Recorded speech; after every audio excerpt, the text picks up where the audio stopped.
All right, thank you for tuning in once again. It's Ishmael Sistrunk from the St. Louis American and STLamerican.com here for another week of In the Clinch, our boxing hangout. With me today, I got two returners from last week. We got Doug James here with us. Doug, thank you for joining once again. And I got Thanks, my man. man Mike Dixon, my usual co-host here. Mike, appreciate you for being here as well. Hey. Fellas, we're here to talk about the fight of the century, the $100 fight that made $300 to $400 million for Floyd Mayweather Jr. and Manny Pacquiao. The fight that happened with so much hype, everybody was excited for it. We talked about it. We gave predictions last week, and the fight has happened. It's over, Right. and tell me what you guys thought about the fight. I won't even talk about it. I'll let you guys open it up. But what do you think about the fight? Was it worth your money? Or actually, you know what? First of all, tell me how you watched the fight. You first, Doug. How I watched it? Yeah. Well, it's funny because after we talked about it last week, what I predicted is exactly what happened. I said I predicted a unanimous decision, and that's exactly what happened. And from watching the fight, for me, I don't even know what people was expecting. And I watched saw the memes on Facebook and everybody talking bad about Floyd on the internet and all this stuff about Pacquiao's shoulder, man. I mean, I watched the fight again the next day on my phone. Pretty much everybody had the fight on the phone the next day. I really watched round by round, and I really watched Pacquiao and tried to watch his points, and he just looked like he was confused to me.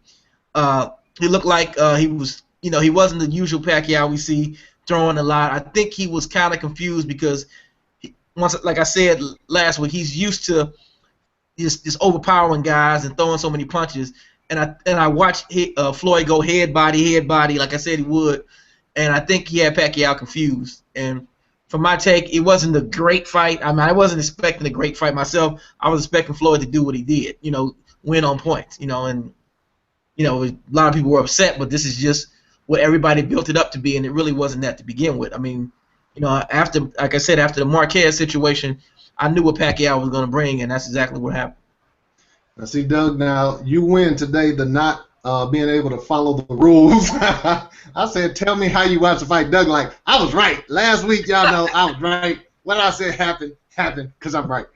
Now, but no, you are right on that end. What I was alluding to, though, is I know you went to, Hooters to watch the fight. Oh, okay, where? Okay, all right. Where they had it, they charged a little bit. Right. You decided not to get it at home, but to go out and watch it with other people. Right. Mike, how did you watch the fight, and then tell me, what you thought about it as well? Yeah, I ended up initially trying to watch it with a coworker that got shut down when I received a text that he was a charter carrier and had some technical difficulties, so to speak. So I ended up watching it with a childhood friend. Went over there, watched it in a fight party, probably with about maybe anywhere from 13, 14 people, somewhere around that number. I wasn't doing the $100, and I didn't want to risk the restaurant or the bar element. I didn't want to risk getting there too late or, being charged or not being able to have a seat. So, yeah, I ended up watching it with friends. And as far as my opinion of the fight, I agree with Doug. I just huge letdown, man. Just huge letdown. I won't say that I saw that coming because I didn't. I thought it was going to be a much, much better fight just because of the style matchup. I thought it may have resembled Maidana and Mayweather won with aggressive versus counterpunching, and it just totally bombed, man. I mean, it was just the biggest letdown over a wait that long, man. I'm still disappointed thinking about how bad a fight it was.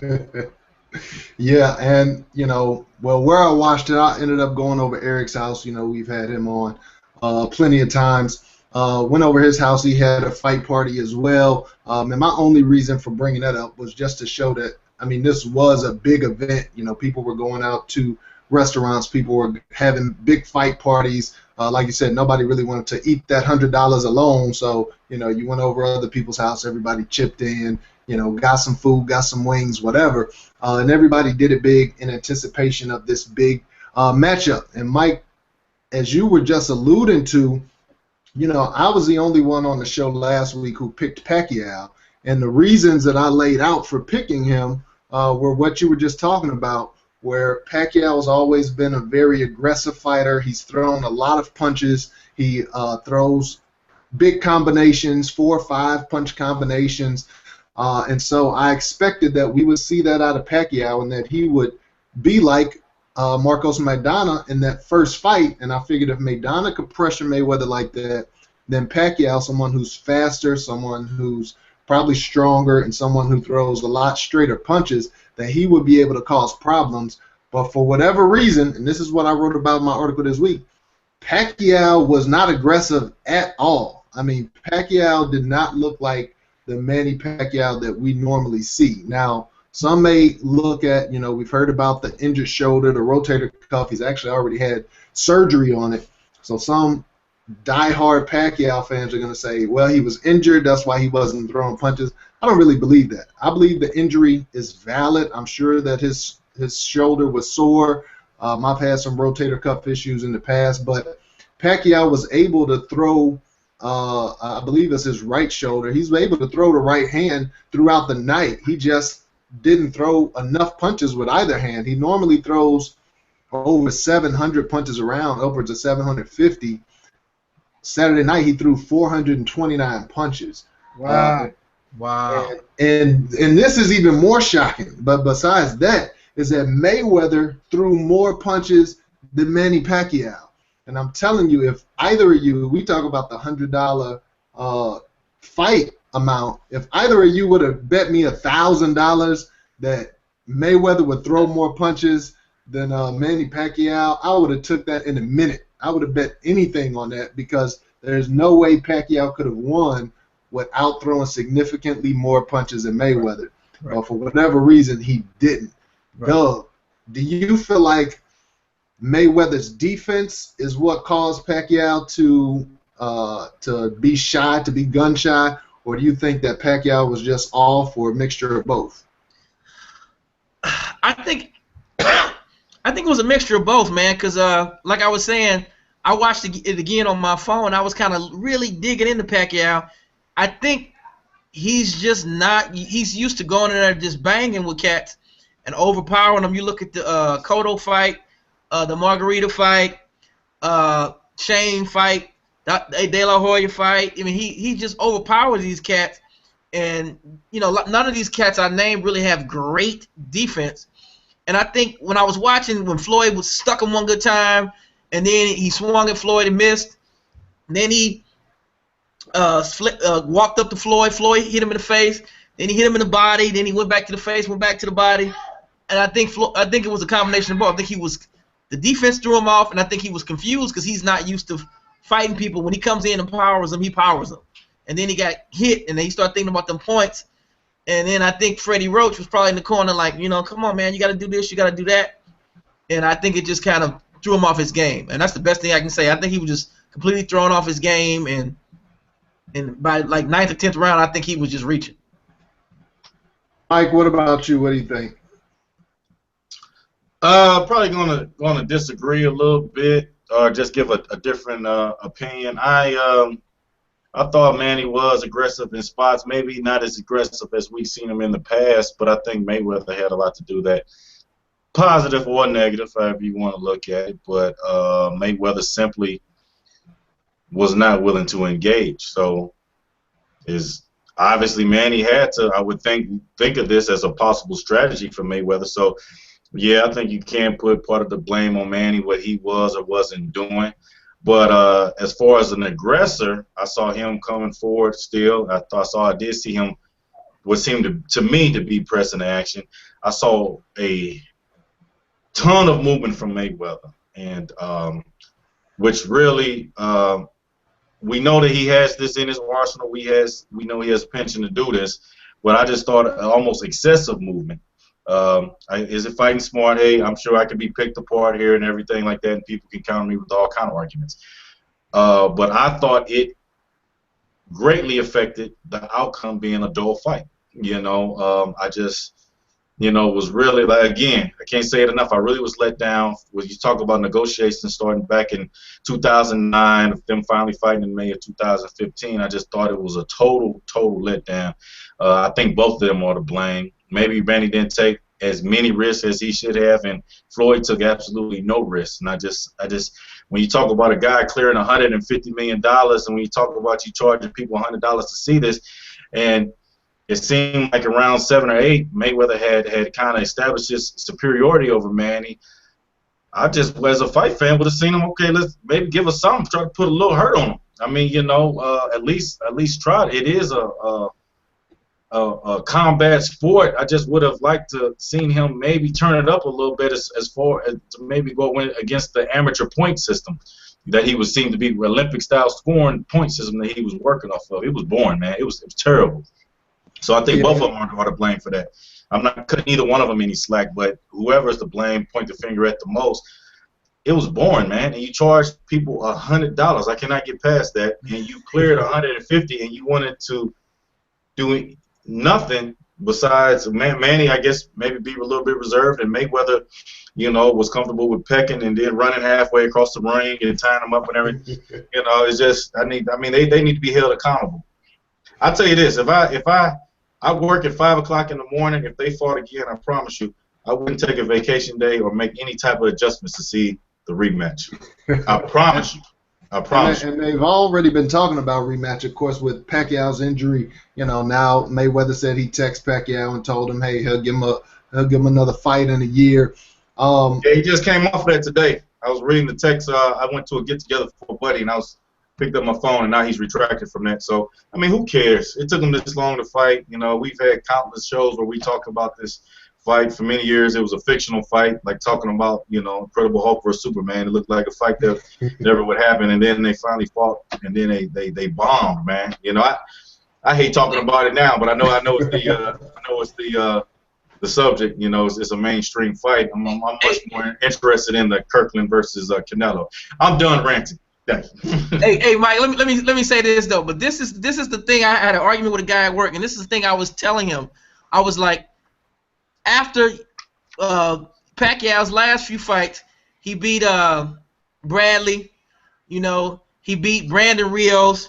He got well, not in this particular order, but he got knocked out by Marquez. Somehow or another, Pacquiao has been able to hold this luster as being the man. You know what I'm saying? I mean, it's just been able. To me, it's just, and that's just my opinion. I think he's just been holding this title as being the end all be all, the one that's going to destroy Mayweather. And in my opinion, from his last 4 fights, I just didn't really see. Early on when he was knocking out De La Hoya and he was beating up Margarita and all that, but this last 4 fights, like Brandon Rios, I wasn't impressed. But I mean, and that's what makes it so ridiculous, because when you were talking about when he was fighting De La Hoya, and that's when they should have fought. But these two clowns managed to bumble this for 5 or 6 years, and then what we got was this past prime, product that we got this past Saturday. It's just real frustrating all the way around. Hey, and boxing has frustrated me so much. I'm first of all, I'm a diehard fan. You're gonna find a hard time finding anybody that follows it more closely or cares more about it. But it's been so many instances about this as far as people not meeting up. I really like the NBA, and I just love how like in most sports, even golf and tennis, you're constantly giving the best versus the best. For whatever reason, this sport manages to do anything except for what makes sense. It seems like, and it seems like the fans pay the price. Right. All right. Well, I'm gonna add something to that, man. I'm on the I do a lot of chatting. Well, not a lot, but a little bit. I lurk more so, but on the boxing enthusiast group or community here on Google Plus, I get in there a lot. So I posted my article that I wrote today. And one of the funniest things, man, I had to go back and look at the guy's name who posted it. But I think it was this Yoleb Me Bing. He posted that it says, if Floyd was the best boxer, why didn't he end the fight by KO? If Floyd did not just run and hug, maybe the fight surely looks like a real fight. Actually, you know what? That's the wrong one. But he says that what they gave us was romantic boxing. And that made me just chuckle, the fact that he's saying they hugging and dancing around the ring. So, I mean, everybody's almost universally disappointed at this fight. And, Mike, you said Mayweather pulled back from his statement that he'd give a rematch. That's probably because the public has, you know, basically scoffed at it. I think it's still viable. It's possible they could do it. But right now, everybody's so disgusted at the lack of action in this fight that this is the worst time to ever be talking about a rematch between those two. But for me, I still feel like, you know, Mayweather did what Mayweather does. You know, he's a defensive specialist. He's a guy who he's upfront about it too. It's no false advertising. You know, they say Manny's getting sued because he didn't disclose a shoulder injury. You can't sue Floyd Mayweather because Mayweather's always honest. He says, I'm about, you know, hitting and not getting hit. You know, he makes that plain and clear. So you know what you're getting from Mayweather. Pacquiao has been the guy who's, you know, gone out trying to destroy people. Even though he hasn't had a knockout in like 5.5 years, he's still, you know, he put Chris Algieri down, 6 times in that fight. He put Marquez down when they fought. Him and Tim Bradley went toe-to-toe for a lot of that fight. So he's still a guy that, even though he hasn't been getting the knockouts, he's still been putting on a lot of pressure and being you know, an aggressive fighter. So just the fact that, to me, I disagree with you, Mike. You said you thought he was aggressive. I didn't think so. And I thought he was. I mean, for he looked like a midget, man. I mean, he didn't have too many different ways to come at him, you know. But like he said, I thought that he was moving forward. He wasn't gonna win a boxing match, but so I mean, I thought that he was coming forward. Was he explosive and nah, because he didn't have a target, man. You know, he was coming forward, but he wasn't punching. There's a difference between coming forward and punching. And it's weird. It's weird because Bernard Hopkins and Mayweather have this great ability to where they're able to stay just out of the punching range enough to where the opponent doesn't punch. Like, the only way for you to beat that is to punch and rush them anyway, to be able to cut off the ring, but you have to throw punches. You can't follow a man around the ring who's moving and just say, oh man, he ran the whole fight. Floyd Mayweather threw more punches. Floyd Mayweather landed more punches. So you can't really fault him. And again, y'all know I'm not a big Mayweather fan. I'm sitting here defending Mayweather like, you know, I was rooting for him, rah-rah. That's not. But at the end of the day, I just feel like Manny Pacquiao, for whatever reason, he was just completely off his game. He didn't throw punches. He didn't cut the ring off. He just followed him around and then had the gall to say he won. So I was more pissed at Pacquiao than I was at Mayweather because that's what I expected from Mayweather. That's what Mayweather does pretty much every single fight. That fight looked like a Floyd Mayweather fight. Every fight he does that. I mean, you know, all these people on Facebook mad. They should be mad at Pacquiao. You know what I'm saying? Because Pacquiao's the one who didn't do what he normally does in a fight. You know, Mayweather has been doing what he does for the last 15 years. I mean, he ain't knocked nobody out since what's his name? And what's the tall dude name that? He got Victor Ortiz, but that's when he wasn't looking. That's different. Yeah, Victor Ortiz set himself up for that one. You know, but you know, I mean, he's not. I mean, Ricky Hatton. I mean, that was a knockout. I mean, but that's it. He's just gonna get the points. Right. You know, so. All right. Well, I mean, we beat this one up enough. Luckily, you know, none of us lost $100 on that fight of our own money. I will say, you know, I feel bad for. Well, actually, the luckiest people in the world actually are probably the charter customers because theirs went out. It didn't come back on to like the 8th or 9th round. So all these people on charter that ordered the fight are getting a refund. So, you know, you got all these people complaining about they wasted $100 on the fight. And charter people, you know, y'all got to miss a lot of that nonsense that happened. So we're going to get off here pretty soon. But I do want to talk about, you know, just get your early thoughts about Canelo Alvarez versus James Kirkland happening this week. Mike, I know you've been itching to talk about that, so I'll give you the first crack. Oh yeah, great fight. I just can't see how it'd be a boring fight. You know, I think the style matched up and just the mentality of the both fighters, and I think, you know, it's appropriate that this fight was lined up immediately following the Mayweather Pacquiao, because I'm sure that boxing is not a mainstream sport. It's the definition of a niche sport, and you know, for it to be on the main stage like that and for the result like that, people probably don't want to admit it, but it's probably gonna hurt it, because you got people, you know, everyone from old ladies to young kids. You know, when I got home, my son asked me who won. You know, so it was a fight that garnered mainstream attention, and then for the result to be that disappointing, you know, it's probably gonna say a lot, make a lot of people feel like, see, I wasn't missing nothing anyway. This is the best they had. This was supposed to be the fight, and look at it, it's boring. See, that's why I hadn't been watching. So I mean, it's good that the replay is going to be coupled with this fight. As far as the fight itself,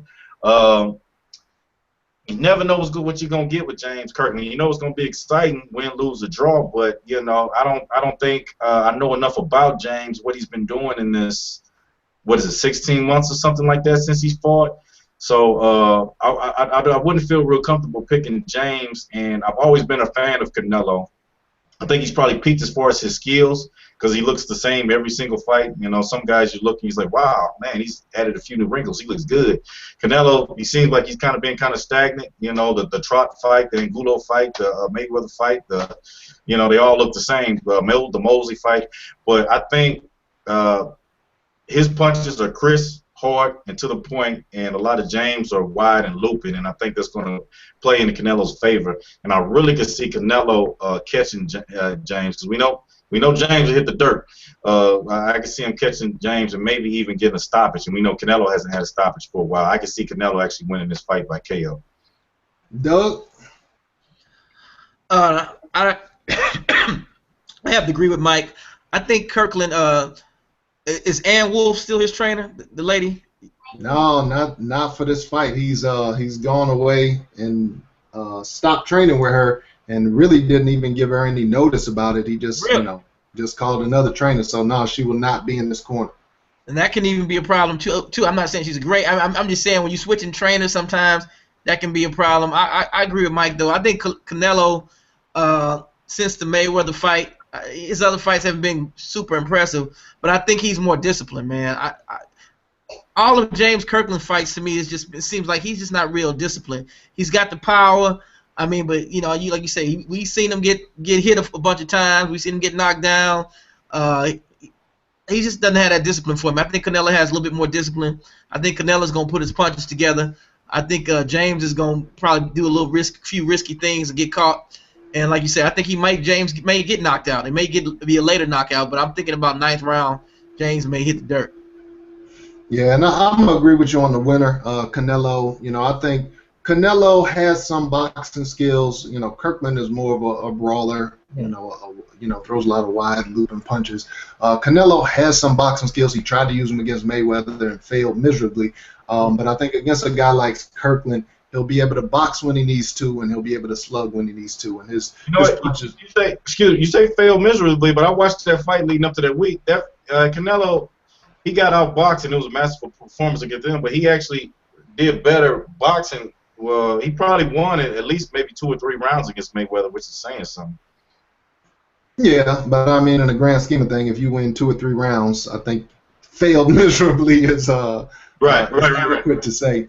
But I think against a guy like Kirkland, especially, you know, that thing about Ann Wolfe not being in his corner really bothered me. And again, he wasn't a world beater with her, but you know, I guess I don't know if I heard rumors or if I just speculated on my own that, you know, maybe he just wasn't working hard enough. You know, Ann Wolfe wants to work him hard, and I just felt like he was either slacking. I don't know where I got that from, if I read an article or what, but it's just in my mind that he just really didn't want to work hard.